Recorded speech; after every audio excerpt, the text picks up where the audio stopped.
افضل ترین وظیفہ. جی ہاں، صحابی رسول حضرت شداد بن اوس رضی اللہ تعالیٰ فرماتے ہیں کہ ہم صحابہ کرام علیہ رضوان اللہ پاک کے آخری نبی رسول ہاشمی صلی اللہ تعالیٰ علیہ وسلم کی خدمت میں حاضر تھے. آپ علیہ الصلوۃ والسلام نے ہم سے پوچھا حل فیکم غریب، کیا کوئی تم میں اجنبی تو نہیں بیٹھا؟ صحابہ کرام نے کہا نہیں حضور، ہم سارے مسلمان ہی ہیں اور کوئی غیر نہیں ہے. تو نبی پاک علیہ الصلوۃ والسلام نے فرمایا اچھا ایسا کرو، دروازے بند کر دو. صحابہ نے دروازے بند کر دیے. اب آپ علیہ الصلوۃ والسلام نے فرمایا ارفعوا ایدیکم وقولوا لا الہ الا اللہ، ہاتھ اوپر اٹھا لو اور لا الہ الا اللہ پڑھنا شروع کر دو. حضرت شداد بن اوس کہتے ہیں ہم سب نے ہاتھ اوپر اٹھائے اور کلمہ پاک پڑھنا شروع کر دیا. کچھ دیر اسی طرح ہم ذکر کرتے رہے، نبی پاک ذکر کرواتے رہے، اور اس کے بعد مالک جنت قاسم نعمت صلی اللہ تعالی علیہ وسلم نے خوشخبری سناتے ہوئے فرمایا ابشروا فإن اللہ قد غفر لکم، تمہیں بشارت ہو کہ بے شک اللہ پاک نے تمہیں بخش دیا ہے. مزید آپ علیہ الصلوۃ والسلام نے یہ بھی فرمایا کہ الحمدللہ، اے اللہ پاک تو نے مجھے یہ پاکیزہ کلمہ دے کر بھیجا، اسے پڑھنے کا حکم دیا اور اس پر جنت کا وعدہ بھی فرمایا، بے شک تو اپنے وعدے کے خلاف نہیں کرتا. سبحان اللہ. تو کلمہ طیبہ افضل الذکر لا الہ الا اللہ، اس کے کمال کے فضائل ہیں. کیا خوبصورت کہ اللہ کریم نے قرآن مجید میں ہمیں یوں سمجھیے زندگی کو آسان بنانے کا ایک فارمولہ عطا فرمایا. اور کیا فرمایا؟ وَقُولُوا لِلنَّاسِ حُسْنًا، اور لوگوں سے اچھی بات کہو. آپ یقین کریں جس نے اس فارمولے پر عمل کر لیا نا، اس کی زندگی آسان، اس کی فیملی خوش، اس کے دوست راضی، وہ ہر جگہ ترقی کرنے لگتا ہے. اب آپ خود دیکھیں، ایک دکاندار ہے، سودا بڑا اچھا ملتا ہے، مگر جب جاؤ اس کی زبان پر سختی ہے، گالیاں ہیں، جھاڑتا ہے، سودا ایسے دیتا ہے جیسے بھیک دے رہا ہے. ادھر گاہک جائیں گے، یا ایک ایسا دکاندار ہے جو ہر آنے والے گاہک سے محبت سے بات کر رہا ہے، پیار سے بات کر رہا ہے، طبیعت بھی پوچھ رہا ہے. بندہ کہتا ہے بڑا با اخلاق ہے.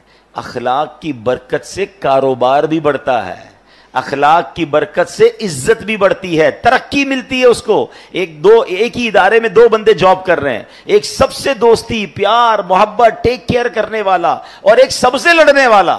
بتاؤ ترقی کس کو ملے گی؟ با اخلاق کو ترقی ملے گی. یعنی یہ وقولوا قولا، یہ جو فرمایا نا قرآن کا جو حکم ہے کہ وقولوا للناس حسنا، لوگوں سے اچھی بات کہو، یہ آپ کے کاروبار میں ترقی کروا دے گا، یہ آپ کی نوکری میں ترقی کروائے گا، یہ آپ کی عزت میں ترقی کروائے گا، یہ آپ کے فیملی میں محبتوں کو بڑھائے گا. یہ ایک چھوٹا سا حکم جو ہے نا، وہ میری پوری لائف کو آسان کر سکتا ہے.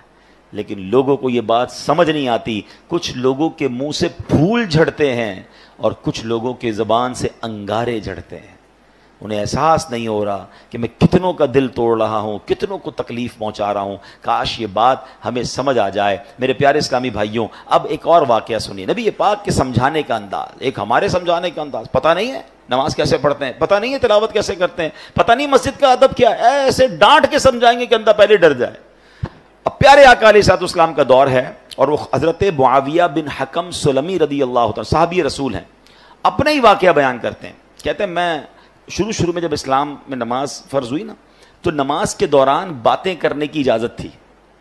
یہ حکم بعد میں آیا کہ اب نماز میں بات چیت نہیں کر سکتے. وہ کہتے مجھے پتہ ہی نہیں تھا، نبی پاک علیہ الصلوۃ والسلام کا حکم آ چکا تھا اور مجھے پتہ ہی نہیں تھا کہ یہ حکم آ گیا ہے. میں اس دن وہ نہیں ہوں گے محفل میں. تو کہتے میں آیا اور نماز شروع ہو گئی. نبی پاک علیہ الصلوۃ والسلام نماز پڑھا رہے تھے، میں پیچھے نماز میں حاضر ہو گیا. تو کہتے ہیں چھینک آئی ایک شخص کو، تو میں نے کہہ دیا یرحمک اللہ نماز کے دوران. تو صحابہ کرام کچھ تھے جنہوں نے مجھے بڑی تیز نظروں سے دیکھا، تو مجھے پتہ ہی نہیں تھا کہ بات نہیں کر سکتے. میں نے کہا کیوں دیکھ رہے ہو مجھے تیز نظروں سے؟ نماز میں ہی وہ کہہ رہے ہیں آپ مجھے کیوں ایسے دیکھ رہے ہیں؟ تو اب لوگوں نے اپنی ران پر ہاتھ مارا، اور کہ اب مجھے سمجھ آیا کہ مجھے خاموش کرنا چاہ رہے ہیں. یہ بول نہیں رہے مگر مجھے اشارے سے سمجھا رہے ہیں کہ بولنا نہیں ہے. کہتے میں نے نماز کمپلیٹ کر لی. جب نماز پوری ہوئی تو نبی پاک علیہ الصلوۃ والسلام نے مجھے اپنے پاس بلایا. اور نبی پاک سے بڑھ کر بہترین سمجھانے والا کون ہے، بہترین معلم کون ہے؟ کہتے ہیں نبی پاک علیہ الصلوۃ والسلام نے نہ مجھے ڈانٹا، نہ برا بھلا کہا، نہ جھڑکا، بلکہ فرمایا نماز میں باتیں نہیں کرتے، نماز میں تو اللہ پاک کی تسبیح کرتے ہیں، تکبیر کہتے ہیں، قرآن کی تلاوت کیا کرتے ہیں. کہتے بس نبی پاک نے بٹھا کر مجھے یہ سمجھا دیا. یہ بھی تو ایک انداز ہے نا. ایک بندے کو حکم پتہ ہی نہیں ہے اور آپ جناب اس پر چڑھ دوڑیں، یہ نہیں ہوتا. خاص طور پر اگر آپ نے اسلام کی بات سکھانی ہے، دین سکھانا ہے. پہلے ایک بات سمجھیے، اگر آپ اپنے بچوں کو نمازی بنانا چاہتے ہیں، قرآن پڑھانا چاہتے ہیں، یا آپ کسی نیکی کے کام کو پھیلانا چاہتے ہیں، تو ایک بار یاد رکھیں کہ آپ اچھا کر رہے ہیں تو کوئی ہے جو اس کو بگاڑنا بھی چاہتا ہے. جب بھی بندہ اللہ رسول کی بات کرے گا نا تو اس کی مائنڈ میں ہونا چاہیے میرا ایک دشمن ہے جو اس بندے کو دین کی طرف نہیں آنے دینا چاہ رہا. کیونکہ شیطان تو کبھی بھی نہیں چاہے گا نا. یعنی آپ سارے ماشاءاللہ جو مسجد میں آئے ہیں نا، تو ایک طاقت تھی جو آپ کو روکتی رہی اور آپ اس کو یوں سمجھے چیرتے ہوئے آ گئے مسجد میں. ماشاءاللہ ایمان مضبوط تھا. لیکن ایسا کئی لوگوں کے ساتھ ہوتا ہے جو گھر سے نکلتے ہیں مسجد کے لیے، شیطان پہنچنے نہیں دیتا، یار اگلی بار جائیں گے، آج گرمی بڑی ہے، چلو یار آج رہنے دو. گھر سے نکلا تھا حالانکہ نماز کے لیے، مگر شیطان نے بدل دیا. تو آلویز جو دین کا داعی ہے اسے یہ سوچنا ہوگا، جو کسی کی اصلاح کرنا چاہتا ہے اس کو یہ سوچنا ہوگا کہ میں اصلاح کرنا چاہتا ہوں، شیطان دور کرنا چاہتا ہے. ہم دونوں کی لڑائی چل رہی ہے. ذرا سی میں نے سختی کی تو یہ بندہ شیطان کی مان کے دور چلا جائے گا. نرمی، پیار، محبت اتنا دو کہ وہ شیطان کی نہ مانے، آپ کی بات مانے اور اللہ رسول کی طرف آ جائے. لیکن اگر سمجھانے والا ہی سخت ہو گیا ہے، سمجھانے والا ہی ڈانٹنے والا ہو گیا، تو پھر تو بہت آسانی سے شیطان دور لے کے چلا جائے گا. تو یہ بہت ضروری ہے ان تمام لوگوں کے لیے جو ٹیچرز ہیں، جو والد ہیں، جو تنظیم کے بڑے ہیں، جو کسی کمیونٹی کے بڑے ہیں، کسی خاندان کے بڑے ہیں. اگر آپ کو اللہ نے مقام دیا ہے اور آپ لوگوں کو کچھ گائیڈ کرنا چاہتے ہیں، you have to be soft. نرم، شفقت، آپ کی زبان سے پھول جھڑنے چاہیے، کیونکہ آپ کا مقابلہ شیطان سے ہے. وہ چاہتا یہی آپ بد اخلاقی کریں، میں لوگوں کو لے جاؤں. اور ایسا ہوتا ہے. کئی بدقسمتی سے دین کی بات کرنے والے بھی اتنے سخت ہوتے ہیں کہ لوگ پھر دین سے دور ہو جاتے ہیں. ایسا مت کیجیے، خدا کے واسطے ایسا مت. شیطان کھینچ رہا ہے اور یہ بندہ آپ کی بات سننے آ گیا ہے. اب تو پیار سے بات کیجیے، اب تو مسکرا کر بات کیجیے، اب تو نرمی کی بات کیجیے. تو انشاءاللہ اگر اس بات پر عمل کریں گے تو اللہ نے چاہا زندگی میں بڑی ترقیاں اور بڑی کامیابیاں ملیں گی. اعلیٰ حضرت امام اہل سنت فرماتے ہیں اعمال میں ہدایت نرمی سے چاہیے کہ سختی سے ضد نہ بڑھے. اللہ کرے یہ بات ہمیں سمجھ آ جائے. اچھا، بالکل اسی طرح کسی کو سمجھانا ہے، اس میں بھی بڑی غلطی ہوتی ہے. سب کے سامنے لوگ سمجھاتے ہیں. یہ میرا بیٹا جو ہے نا، اچھا رشتہ دار آئے ہیں گھر پہ، مہمان آئے ہیں، اور ان کے سامنے کہہ رہے ہیں یہ بیٹا میری بات مانتا نہیں ہے، بہت تنگ کرتا ہے، ذرا آپ بھی اسے سمجھا دیں. کیا اب وہ سمجھے گا آپ کی بات؟ سب کے سامنے آپ نے ذلیل کر دیا. بلکہ ہمارے ساتھ بھی ہوتا ہے کہ کسی بزرگ، کسی عالم دین کے پاس اپنے بیٹے کو لے کر لائن میں لگ کر آتے ہیں اور کہتے ہیں میرا بیٹا بڑا شرارتی ہے، مجھے بہت تنگ کرتا ہے، آپ ذرا اس کو سمجھا دیں. آپ سوچیں، آپ نے اس بیٹے کو اس دیندار آدمی کے سامنے ذلیل کر دیا. وہ کیسے اپنے باپ سے محبت کرے گا؟ ہونا کیا چاہیے تھا؟ والد آ کر کہتا میرا بڑا پیارا بیٹا، حضرت اس کے لیے دعا کر دیں. یہ بھی تو ہو سکتا ہے، دعائی کروانی تھی، اس کی برائی کرنا ضروری ہے سب کے سامنے. اور ہو سکتا ہے آپ کا یہ جملہ بیٹے کے دل میں آپ کے لیے نرمی ڈال دے کہ یار میں ابو کو اتنا تنگ کرتا ہوں، ابو پھر بھی جا کے ایک عالم دین کے پاس، ایک بزرگ کے پاس جا کر کیا کہہ رہے ہیں کہ میرے بیٹے کے لیے دعا کر دیں، میرا پیارا بیٹا ہے. کتنا یہ تو طریقہ ہوتا ہے دل میں محبت ڈالنے کا. ہم خود ہی اپنے بچوں، اپنے چھوٹوں سے اپنے دل میں محبت دور کر رہے ہوتے ہیں. اچھا، پھر اسی طرح ایک اور کہانی کیا ہو کر آج کل لوگ ہو گئے ہیں، سوشل میڈیا پہ سمجھانا ہے. اب مجھے ایک بات بتائیں، آپ نے کسی ایک بندے کو سمجھانا ہے، اس کو ویڈیو پہ سمجھائیں گے آپ؟ اب ویڈیو پہ آپ سمجھا رہے ہیں تو شیطان ہو سکتا ہے اس کو ضد ہو جائے. اچھا، آپ نے اس کو سمجھایا یا اس کی کوئی برائی بتائی اور اس نے وہ برائی ختم کر بھی لی، تو یہ ہزاروں لاکھوں لوگوں کو آپ نے اس کی برائی بتائی، اس کا عذاب کس پر ہے؟ اس کا گناہ کس پر؟ یہ کون سا طریقہ ہے کہ آپ کو کسی فرد سے پرابلم ہے اور آپ اس کو سوشل میڈیا پہ سمجھا رہے ہیں، ویڈیو کے ذریعے سمجھا رہے ہیں؟ یہ تو عجیب ہو گیا، یہ دشمنی بڑھانے والی بات ہے، یہ شیطان کو خوش کرنے والی بات ہے. اللہ کرے کہ یہ لوگوں کو بات سمجھ آ جائے کہ ایک جملہ یاد کر لیں، جس نے کسی کو سب کے سامنے سمجھایا اس نے اس کو ذلیل کیا، اور جس نے کسی کو اکیلے میں سمجھایا اس نے اس کو زینت بخشی.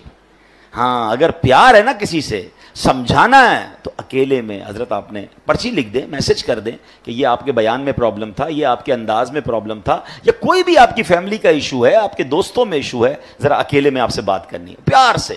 اچھا، اس میں بھی ایک انداز اختیار کیا جا سکتا ہے کہ آپ نے اس دن جو یہ بات کہی تھی، شاید ہو سکتا ہے میرے سننے میں غلطی ہوئی ہو، اگر ایسا کہا تھا تو ایسا نہیں کہنا چاہیے. پیارے بھائی ناراض مت ہوئی ہوگا. یہ بھی تو ایک انداز ہے نا. آپ اصل سمجھانا چاہتے ہیں اور اگر آپ لڑنا چاہتے ہیں، ذلیل کرنا چاہتے ہیں، تو پھر اپنے دل سے پوچھئے، اس سے سلو نہیں ہوتی ہے۔ قرآن کا حکم یاد رکھیے گا کہ لوگوں سے اچھی بات کہو۔ اب آخری بات بڑی کمال کی بات ہے، اگر آپ یہ سمجھ جائیں نا تو میں سمجھتا ہوں اس پورے بیان کا جو عطر ہے وہ اس گفتگو میں ہے کہ علامہ قرطبی رحمۃ اللہ تعالی علیہ فرماتے ہیں، سمجھانے والا دنیا میں کوئی بھی ہو، آج کے دور میں کوئی حضرت موسیٰ اور حضرت ہارون سے افضل نہیں ہو سکتا، اللہ کے نبی ہے نا، اور جسے سمجھایا جائے وہ کتنا ہی بڑا گناہگار کیوں نہ ہو، وہ فرعون سے بڑا گناہگار نہیں ہو سکتا۔ بات سمجھ آ رہی ہے؟ یعنی آج اگر کسی کے ساتھ آپ کو پرابلم ہے، کتنا ہی اس نے آپ کو کیوں نہ ستایا ہو، کتنا ہی وہ غلط آدمی کیوں نہ ہو، گناہوں میں وہ فرعون سے بڑھ نہیں سکتا۔ اور ہم میں سے سمجھانے والا کوئی بھی حضرت موسیٰ اور حضرت ہارون سے بڑھ نہیں سکتا۔ دو ایکسٹریم ہو گئی نا، سمجھانے والا بھی ٹاپ پہ ہے اور گناہگار بھی سب سے بڑا ہے۔ مگر جب حضرت موسیٰ اور حضرت ہارون فرعون کے پاس جا رہے تھے تو اللہ کریم نے کیا انہیں ارشاد فرمایا تھا؟ فَقُولَا لَهُ قَوْلًا لَيِّنًا، تو تم اس سے نرم بات کہنا۔ قرآن حضرت موسیٰ حضرت ہارون کو کہہ رہا ہے، کس سے نرم بات کرنا؟ فرعون سے۔ یار کسی فرعون سے بڑے گناہگار سے مل لیا آپ نے جو اس سے سختی کر رہے ہو، سمجھیے، یا حضرت موسیٰ سے زیادہ اچھا سمجھانا آتا ہے آپ کو؟ اتنی دو ایکسٹریم مل رہی تھی، مگر آرڈر کیا تھا کہ نرمی سے بات کرنی ہے، پیار سے بات کرنی ہے۔ اللہ اکبر۔ اب یہ بات آپ سمجھ لیں، اگر آپ سمجھانا چاہتے ہیں یہ سختی سے نہیں ہو سکتا، آپ لڑنا چاہتے ہیں پھر وہ آپ کی مرضی ہے، وہ پھر آپ اللہ کو جواب دیں کہ آپ لڑائی جھگڑے والے ہیں۔ اگر آپ کے مائنڈ سیٹ میں یہ کہ یار اس بندے کی غلطی دور کرنی ہے یا اس کو ٹھیک کرنا ہے، اس کی تربیت کرنی ہے، آئندہ یہ نہ کرے، تو یہ کام نرمی سے ہوگا، سختی سے بگڑنے کا چانس ہے، دشمنیاں ہو جاتی ہیں۔ وہ ایک بات ہے نا کہ ایک بندہ کہیں جا رہا تھا، سر پہ اس کے کانچ کی چوڑیاں تھیں اور اس کا پورا ایک گٹھڑ تھا، تو ایک پولیس والا آیا کوتوال اور اس نے آ کر ڈنڈا مارا اس پہ، کہا بتاؤ اس میں کیا ہے؟ کہتا صاحب تھوڑی دیر پہلے تو چوڑیاں تھیں، اب تو کچھ بھی نہیں ہے۔ یعنی آپ ڈنڈا مار کر پوچھ رہے ہیں تو ٹوٹ گیا جو آپ پوچھنا چاہ رہے تھے، وہ تو چورا چورا ہو گیا۔ تو ہم بھی بعضوں کا ڈنڈا مار کے جو ہے نا سیدھا کرنا چاہ رہے ہوتے ہیں، کہتے ہیں نا پہلے ہی مٹکے میں سوراخ کر دو، اب جتنا پانی ڈالنا ہے تو پانی نے لیک ہی ہو جانا ہے، پانی بھرنا نہیں ہے، اب آپ ڈالے جائیں پانی، اب آپ سمجھاتے جائیں، پہلے تو سوراخ کر دیا آپ نے، کسی کو گالی دے کر ڈانٹ کر ذلیل کر کر اب بٹھا کے سمجھا رہے ہیں، آپ اس کے مٹکے میں سوراخ کر چکے ہیں، اب ڈالے جائیں، وہ نکل رہا ہے، جو بھی ڈال رہے ہیں وہ نکل رہا ہے۔ تو کاش یہ بات سمجھ آ جائے کہ ہے فلاح و کامرانی، نرمیوں آسانی میں ہر بنا کام بگڑ جاتا ہے نادانی میں۔ صدقہ خیرات کی بات ہم بہت ساری کرتے ہیں، ٹھیک ہے، آج آپ کو ایک کمال کا صدقہ بتاتا ہوں، 1 روپیہ بھی خرچ نہیں ہوگا۔ غریب لوگ ذرا غور سے سن لیں، امیر بھی سنیں، کیونکہ امیر بھی کون سا روز خرچ کرتے ہیں، ٹھیک ہے نا، یہ بغیر خرچے کا صدقہ ہے۔ اللہ کے حبیب علیہ الصلوۃ والسلام فرماتے ہیں اچھی بات صدقہ ہے، ہائے ہائے، یعنی صرف مال سے صدقہ نہیں ہوتا بلکہ ہر معمولی چھوٹی سے چھوٹی نیکی بھی اگر اخلاص کے ساتھ کی جائے تو اس پر صدقے کا ثواب ملتا ہے، حتیٰ کہ مسلمان بھائی سے میٹھی اور نرم باتیں کرنا بھی صدقہ ہے۔ تو یہ صدقہ تو روز کیا کرے نا بھائی، بغیر پیسے خرچ کیے ثواب مل ہی جائے گا، میٹر چل رہا ہے۔ اور اب میں آخری جملہ کہہ کر اپنی بات کو ختم کرتا ہوں، جو عاشقان رسول ہیں، جو نبی پاک سے محبت کرتے ہیں، اس میں اس حدیث میں ان کے لیے ڈر بھی ہے اور ان کے لیے خوشخبری بھی ہے۔ اللہ کے رسول علیہ الصلوۃ والسلام فرماتے ہیں کہ بے شک تم میں سے مجھے سب سے زیادہ پیارے، سنو آقا فرمانے تم میں سے سب سے زیادہ پیارے اور قیامت کے دن میرے نزدیک ترین وہ لوگ ہوں گے۔ اب مجھے بتائیں، میں آگے بندہ نہ بتاؤں کون ہے، انعام کیسا ہے؟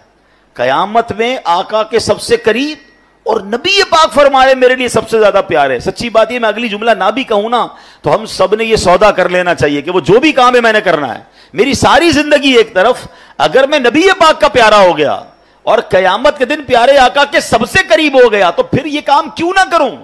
اور وہ کام کیا ہے؟ آقا فرماتے وہ ہے جو تم میں سے سب سے زیادہ اچھے اخلاق والے ہیں۔